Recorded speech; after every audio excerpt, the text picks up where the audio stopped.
Let's do a price update on Bitcoin, see where the next important levels are, where we should be and shouldn't be, and what we should and shouldn't lose. Let's go over to the 1 hourly time frame and just set things clear. This is the top side of the range, and this one is the bottom side of the range. Okay, that's it.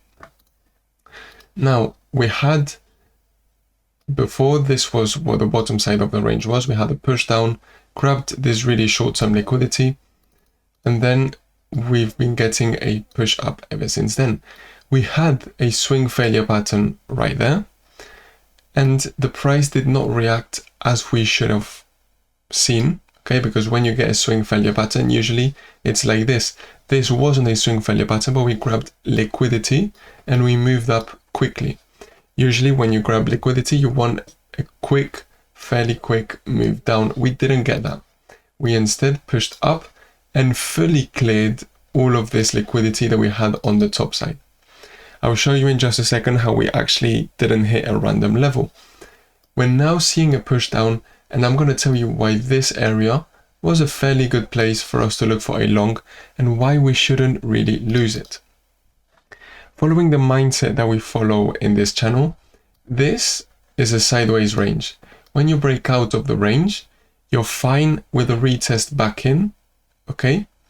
As long as we get back out fairly quickly.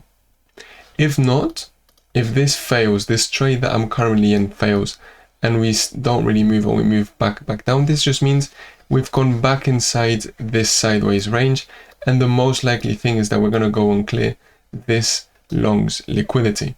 And even, in fact, because we're so heavily overbought on the daily, on the 4 hourly, we could even see a bit more of a retracement back down. Okay, let's move down the time frames up to the 15-minute. Let me tell you why I looked for this long. I saw we are in an uptrend. Okay, we've got highs, lows, higher lows, higher highs. I can see we've gone to test the recent lows. Okay, fine. And then I also did something, tracing a Fibonacci retracement. Really simple, really clean, from the bottom, this one, all the way to this top. And we hit the 0.5 level. Now, you might say, but the 0.618 is better. Yes, I do agree. But then I went to the 1 hourly time frame. I turned on our indicators and I saw the exponential moving average was on the 0.5, not the 0.618. The most recent lows, the ones that gave us the last higher high, were basically on the 0.5 level. On top of that, I'm going to turn on our smart oscillator, which is our basically really nice RSI. We are nearly oversold on the 1 hourly time frame. So what does this mean? This means this was a higher chance for me to enter at the 0.5 rather than the 0.618. I waited, this was a 1 hourly trade, and I saw that the candle close was above the exponential moving average. Therefore, the price did not really want to close any candles below this line. Because of that, I've then decided to go long, a stop loss roughly 1.5%, I think it is, 1.3. And then with my take profit first off on the most recent highs. That's basically it. That's what my trade looks like. I'm looking for a 1 hourly move. Okay, I'm not looking for a massive take profit. No, because it's not a 4 hourly trade. It's not a daily trade. It's a make or break trade. Why? For the reason I've just told you. Okay, if this trade gets stopped out and now we start moving back down, this basically means we're going back inside this whole range, and the next target is going to be this one. Grab this liquidity that we have got on the bottom side of this range. Okay, now why was this a fairly decent area for us to take a trade on? For that, we're going to need to head on over to the 4 hourly time frame, and I'm going to turn on another indicator which we've got, which is the smart money concepts. We hit a 4 hourly order block. On top of that, we had a halfway point marked out for us, and look exactly where did the price go. The price went exactly on the halfway point.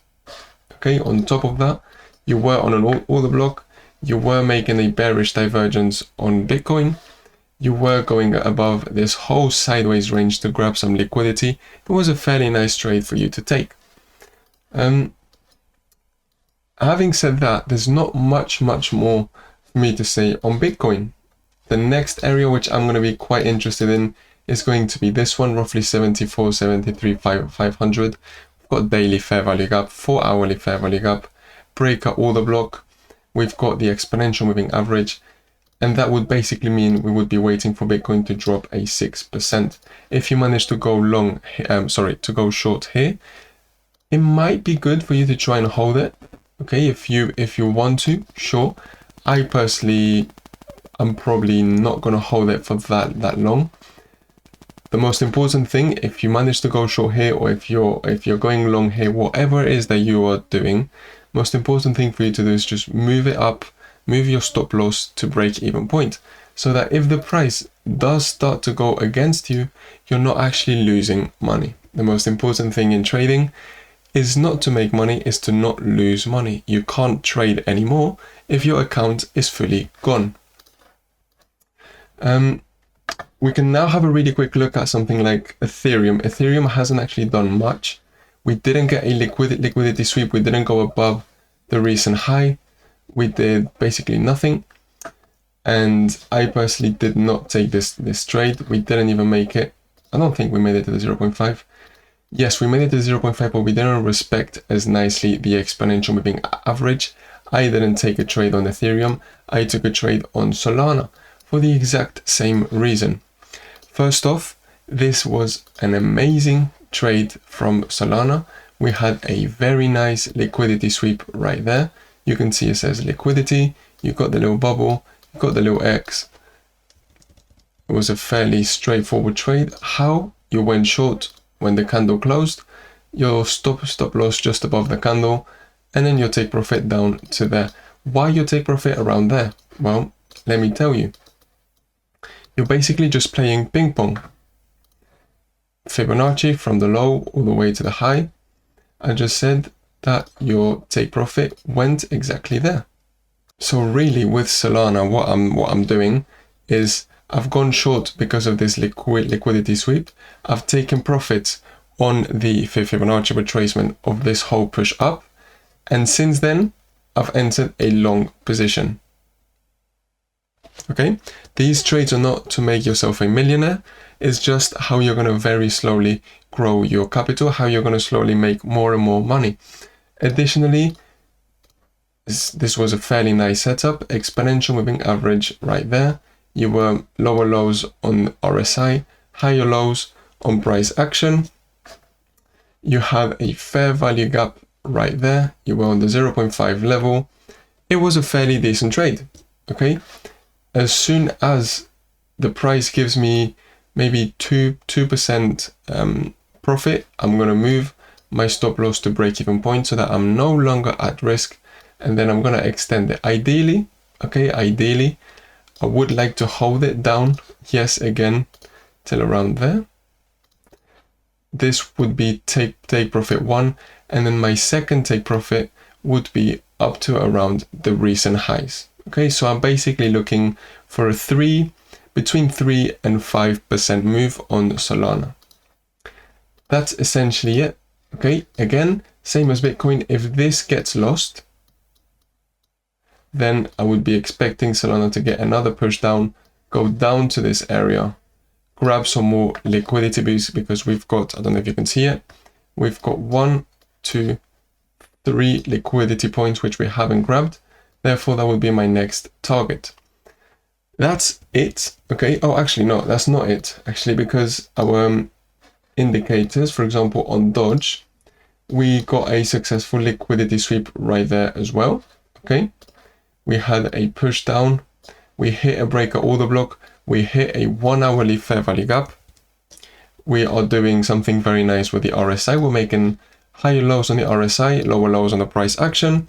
We confirmed a liquidity sweep on this recent low. That's a fairly nice trade entry. XRP as well, if I'm not wrong. Let me have a look. Yes, we confirmed a liquidity sweep from this recent low. And actually XRP, I've got a bit of a nicer target, a bit more of a 4-hourly price target, which is going to be this one. We've got daily fair value gap, 4-hourly fair value gap, and the 4-hourly exponential moving average. The RSI on XRP is really developed already. We're very close to actually being oversold already. If we have a look at Bitcoin, for example, 4-hourly RSI is just making a bearish divergence now, and we're close to being overbought. On XRP, we're not. We're actually very, very, very well developed already. That's why I'm not aiming for this second area, which is a daily fair value gap and another 4-hourly gap. I'm aiming more for this one because it doesn't look like we've got that much space left for us to get a 4-hourly drop. So this would be a fairly nice place to look for a long on XRP. Thank you very much for watching. I hope you are having a lovely week and I hope your profits are staying up. Make sure to leave a like, subscribe, and let me know in the comment section if you've got any questions, any doubts, or any issues. If you would like access to these indicators, you have got them in the descriptions box. You've got a link that takes you to my Telegram where you can send a message to my support team and just tell them you want access and you'll get it for free. Thank you so much for watching and I'll see you tomorrow in another daily market reading. Bye bye.